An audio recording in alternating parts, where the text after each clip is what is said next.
Welcome everybody, and welcome again. Fuck, my microphone. What? What are you doing, Soup? Damn it. Sorry. That was weird. I was trying to lower my volume, but I think it's yours. Yeah, it's mine. I forgot we were in parsecs. I was like, that is weird. Why is my volume not doing that?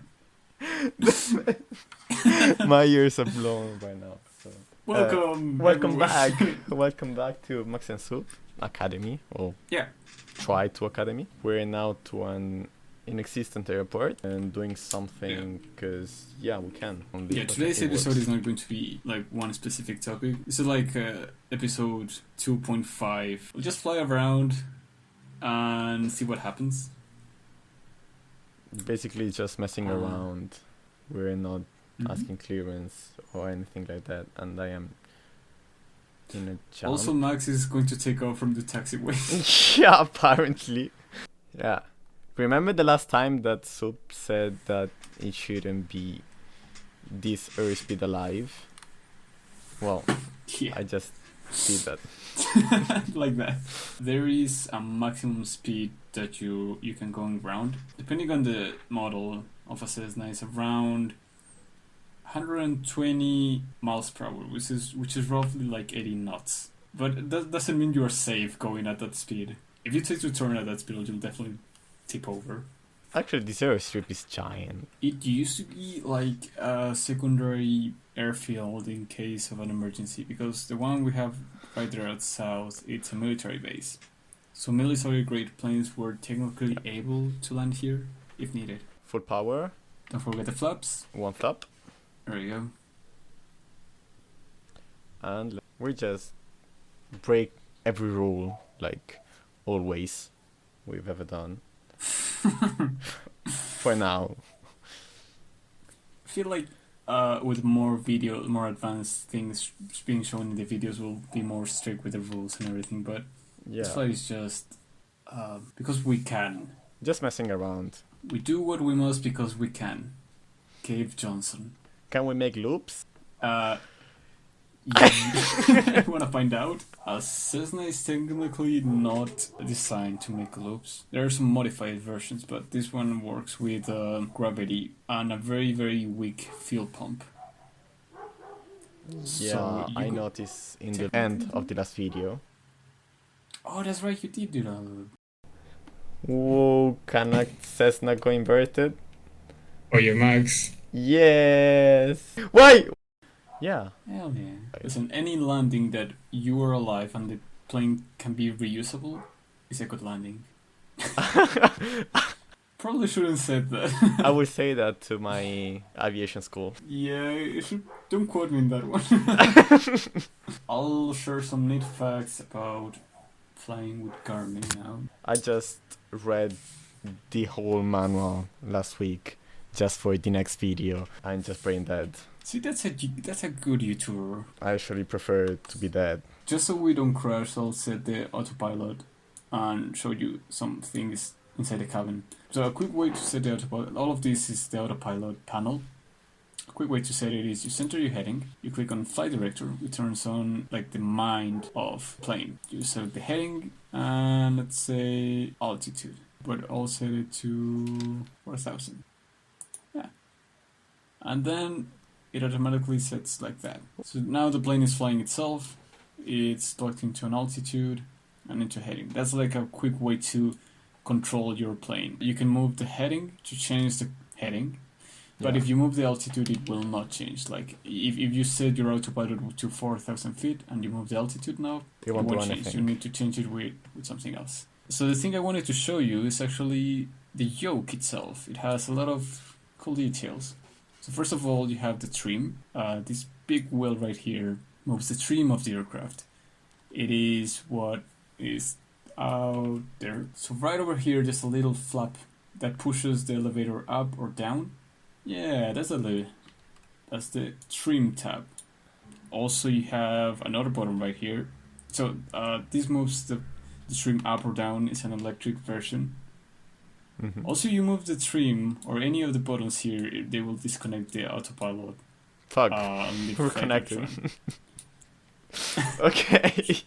It's a safety measure. Also, the big red button there disconnects the autopilot. In case the autopilot goes crazy and tries to kill you, you can disconnect it quickly with that.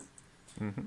And there's also another button that is hard to see here. It's probably not modded in this plane. Yeah, it is Oh actually. yeah, there it is. That is the CWS, or Control Wheel Steering. What it basically does is that it allows you, as you're pushing that button, it allows you to move freely your yoke and reposition the aircraft without disconnecting the autopilot.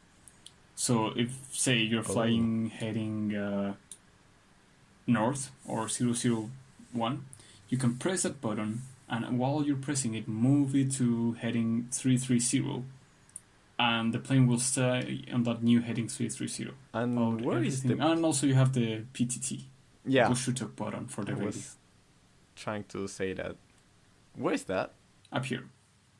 Well, it's missing one of the two. It's probably missing the CWS. Yeah. And that one right there is the PTT. Probably. Shame.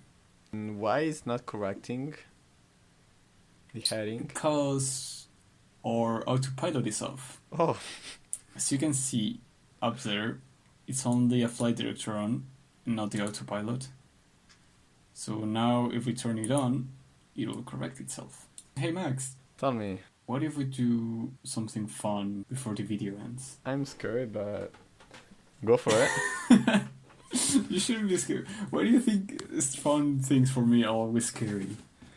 Well, your funny things are like wind at 20 knots or 30 knots and try to land while in a thunderstorm. Or Listen, you've done it. You've conquered everything. You've already done it to me.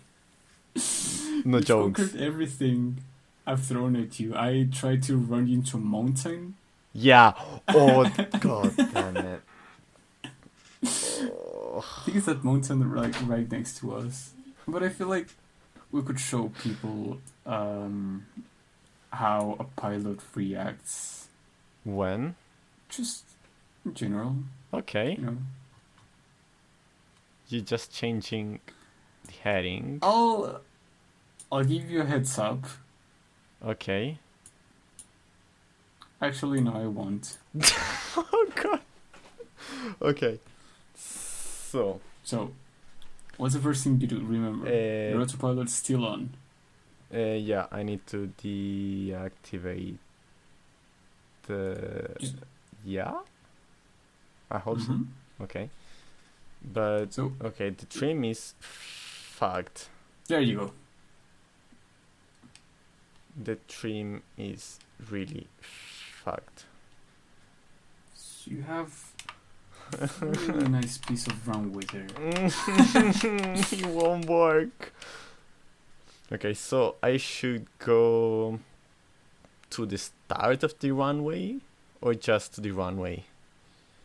You could do like a U-turn. You could go left Okay. now and come back for a U-turn for landing.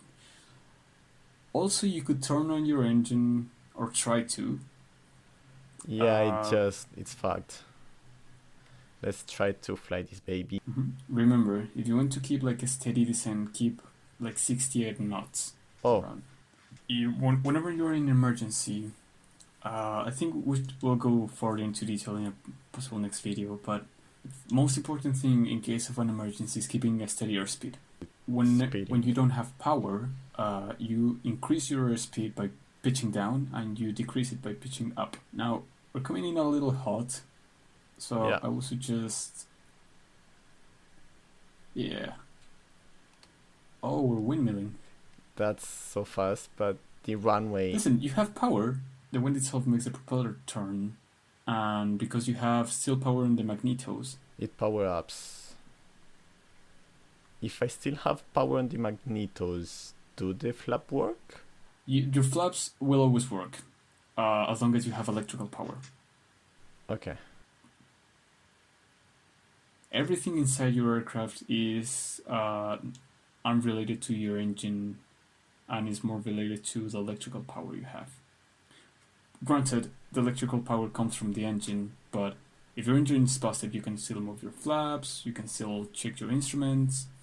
Not for a very long time. Your battery will run out of power eventually, but you can do everything you need to do to land. And I would say you did a pretty good job. Thanks. It's just the fucking long runway, but... Hell yeah. I nudged you a little bit. We were about there, and I was like, no, it's probably too far away. I'll nudge you a little bit. Things to go through in emergency. First things is to check that your engine is completely busted. How to check if it's busted? Well, you make sure that the throttle is full forward, your fuel selector valve is on both, and you set the mixture to reach. Yeah, and if the propeller has stopped, you set your magnetos to start. So it's basically like turning on the engine again in the air.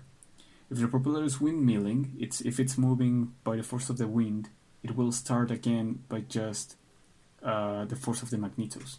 If it's completely busted, the most safe thing to do, other than a random start, is to cut completely the engine, cut the throttle, and move the selector valve. You still need to leave the master switch on for your electronics.